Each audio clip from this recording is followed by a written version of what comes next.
Well guys, 1000 subscribers. Cannot believe I've hit that threshold. For me as a YouTuber, as some of you guys know, 1000 subscribers is a huge achievement for me because that is when I can actually qualify to monetize the channel. As some of you guys know, I actually intended to use this achievement to reveal something huge that has happened in my life, but unfortunately due to the current COVID-19 situation, I'm unable to proceed with my plans. I had to push it back, so I will still eventually reveal it someday, but just not right now. Speaking of COVID-19, we have to address the current situation right now in Singapore. I'm sure some of you guys know the stats are very bad. Cases have been increasing, and past 2 or 3 days it's like 600 cases, 700 cases.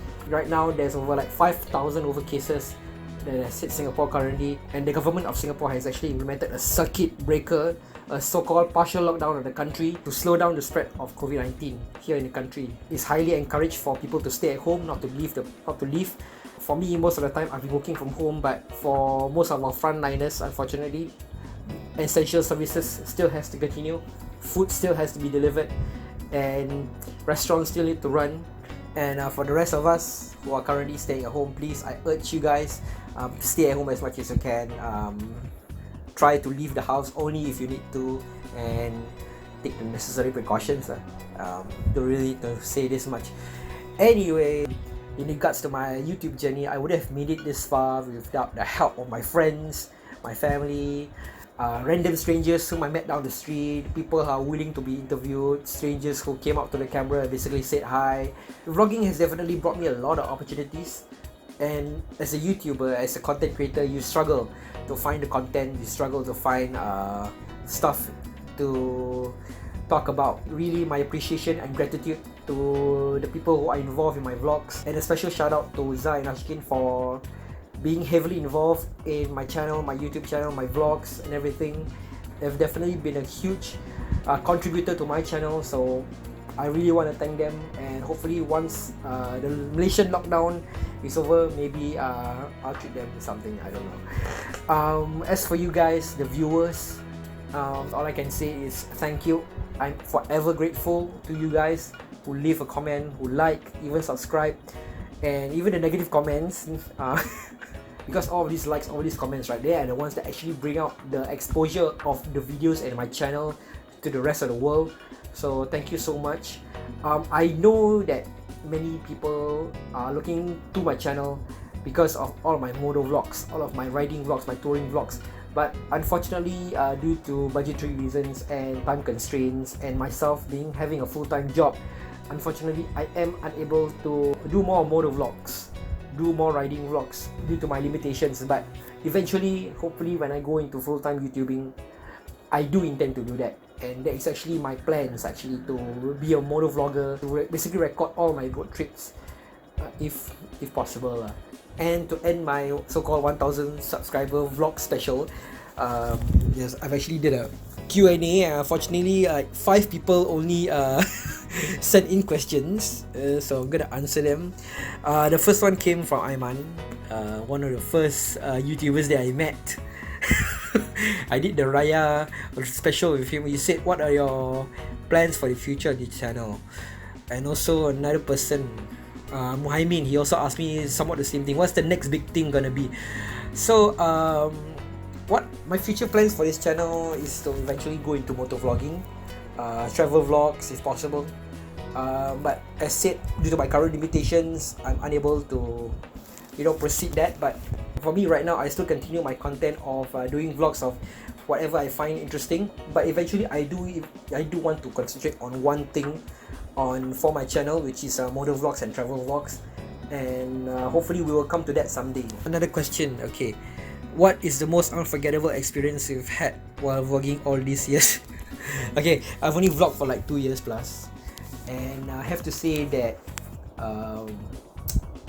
meeting new people was for me unforgettable. And as said before, vlogging has definitely brought me a lot of opportunities.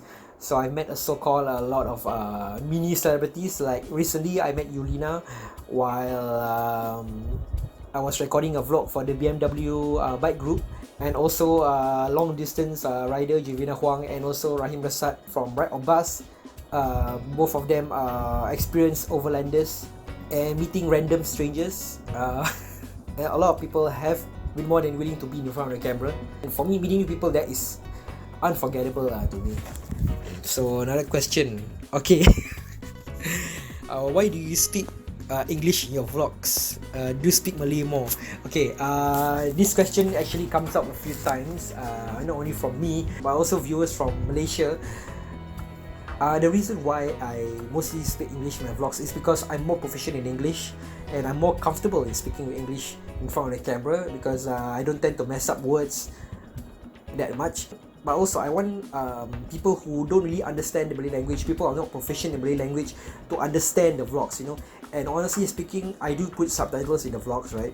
But honestly, they're a chore to put. God willing, maybe in the future I'll come up with content whereby I only speak Malay and probably won't put subtitles.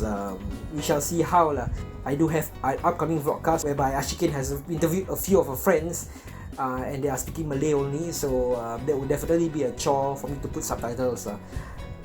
So I will see where that goes. I'm not sure how to go with this, but hopefully some of my vlogs I do plan to speak Malay in it lah. And yeah, definitely as a Malay, I have to be proud of my race, I have to be proud of my heritage, and speaking Malay is definitely one of them. Do you think your surge in subs in your channel is partly due to COVID-19?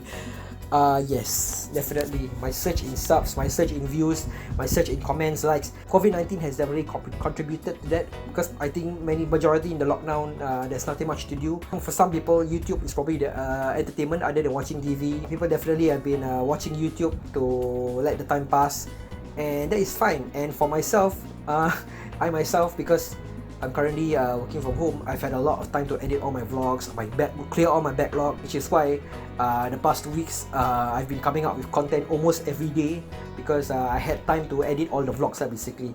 So hopefully this continues, and thank God for the backlog that I'm having so-called, because definitely the past 2 weeks I've been posting so-called every day, right? It's definitely the viewership and the subscribers has definitely surged, and I'm very thankful for that. But hopefully at the same time, I hope the spread of COVID-19 is reduced, and for me as a YouTuber, coming up with content is my way of getting people to stay at home and entertain themselves while everybody is in lockdown, you know. And so to end off this vlog, hopefully we will get through this stronger, and we won't know what is going to happen after COVID-19 situation ends. But hopefully life will go back to normal quickly, everything will go back to normal and stabilize quickly. I wouldn't expect it to be 100% normal, because COVID-19 has definitely changed the way we lived. For me, I'm saddened to see the streets empty, the shops closed, all of the people wearing masks out on the street. It's very sad to me. As for me, I will keep on vlogging until I'm able to make a career out of it. And yeah, thank you guys so much for tuning in, for subscribing, for commenting, for liking, even the bad comments. Thank you so much for everything. And that's all I can say for now lah. Stay strong everybody, we'll definitely get through this, and we shall see you in the next one.